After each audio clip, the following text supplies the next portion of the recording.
Hi, David Moore, IRA Advantage.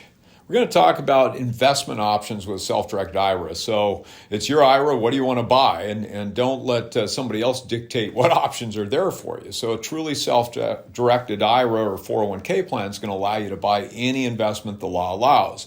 So when people are coming to us today, I mean, those of you that have been on our channel many times understand that we put IRA Advantage together to accommodate our real estate investment clients. That's the primary focus. We wanted to allow them another option there. They came to us, said, hey, I understand you can do this stuff. How do I do it?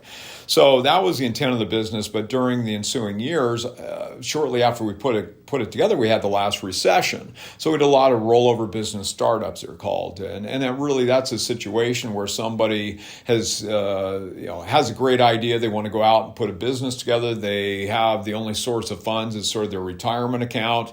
And I say it's sort of the olive branch to the future. So you've got a retirement account and you've got to understand it's your money. It's not somebody else's. So what do you want to do with that? A rollover business startup is a combination of a 401k plan and a C corporation. Sorry about that. And it has to be that combination. And we're literally creating a business that's owned by your retirement account that you can work for and be employed by and grow. It's an investment for the plan and it's a lifestyle for you. So the franchise world understands this is possible. And I want to stress once again, it has to be a 401k plan and a C corporation. We've actually used that structure for people with, there's an example I give in our seminars. If you look at one of the IRA seminars, I talk about a retired couple that wanted to go buy a mobile home RV park and it worked out. We gave them an investment, a place to live, and a job all with that one transaction. So they're really neat. But typically people come to us because they want to buy property. We've had a number of people over the last number of years doing crypto, which I have to laugh because one year that's a great idea and the next year it's a horrible idea. So, but it's possible to do that. Precious metals are another thing. If you want to go out and buy precious metals with your retirement account, that's entirely possible. We've all seen the ads. We've heard the ads. And it is something that's there. I want to dispel the rumor. There's no such thing as a gold IRA. It's the same as any other IRA. It's just an account that allows you to buy what that company is selling you. So any self-directed IRA is going to allow you to go out and buy precious metals. If you've got an IRA that doesn't allow you to do that right now, it's not by law. It's by that custodian or trust company. It's what their policies are. If you've got a 401k plan that doesn't allow you to go buy these things today, it's not by law. Once again, it's by plan documents. So with 401ks, we like to look at the plan and say, okay, well, will the plan allow it to be done? If it doesn't allow it to be done, can we amend the plan to allow it to be done? If we can't amend the plan to allow it to be done, maybe we have to replace that plan. But there's a number of times during the years that I've actually looked at a plan that a client provided me where they had been told they couldn't make a given investment, and we start reading through it, and it's clear that that investment is a possibility. And I've actually had arguments with the trustee or administrator of the plan over what a client's able to do or not able to do per plan document. So it's a surprise to the plan, to the administrator, his or herself too, when somebody comes to us with some of these ideas. But really, I mean, most of the time they're coming to us for real estate. We've got the precious metals that are a possibility. You've got a number of people that like hard money or just making loans and with their retirement accounts, buying notes. That's something that's very popular today. And if we're talking about precious metals, it's critical that you're working with a dealer that understands what is compliant and is not compliant. Typically, it's purity-based, but collectibles are not something that's allowed in a retirement account. In fact, it's the sole exception for a 401k plan. The only thing you can't buy is collectibles, where with IRAs, you can't buy collectibles, life insurance contracts, or stock in a sub-S corporation.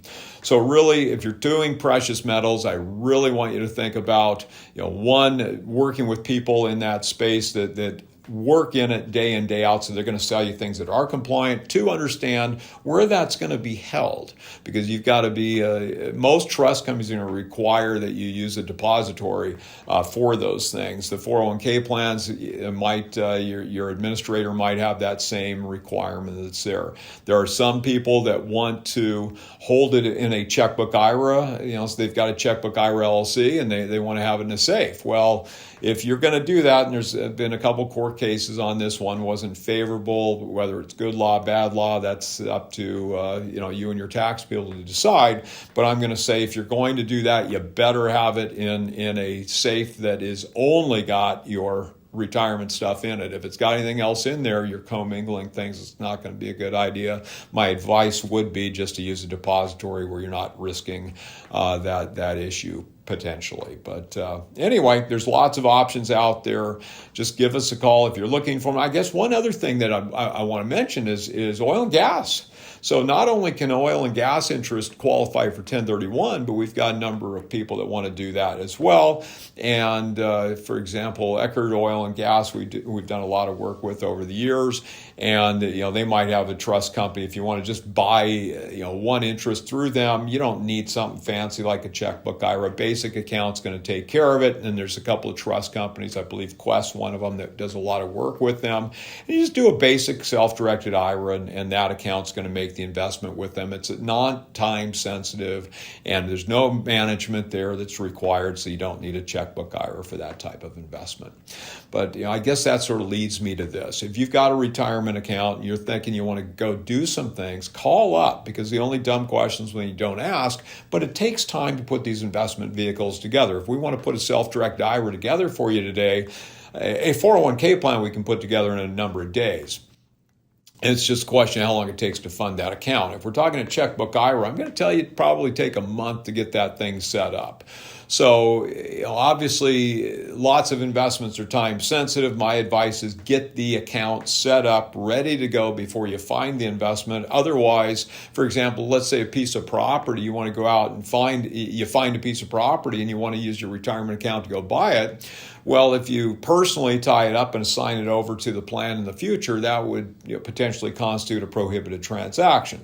So if you've got an investment that has to be written before your account is ready, have a brother or sister write it up, because siblings are not disqualified parties to your retirement account, where lineal ascendants, descendants, their spouses, or any legal entity owned by a controlling interest by one of those would be a related party, disqualified party for IRA 401k speak. So really make sure that you're ready to go do what you want to do before you go to do it, because even though a purchase sale agreement might be assignable, the ability to assign something straight from you to the plan could potentially, as I said a moment ago, be considered a prohibited transaction, which with an IRA is a devastating thing. So you really want to ask those questions, plan ahead, be ready to go when you are wanting to go. And I hope I've helped you out a little bit today. Please reach out with any questions you've got on this or any other topic.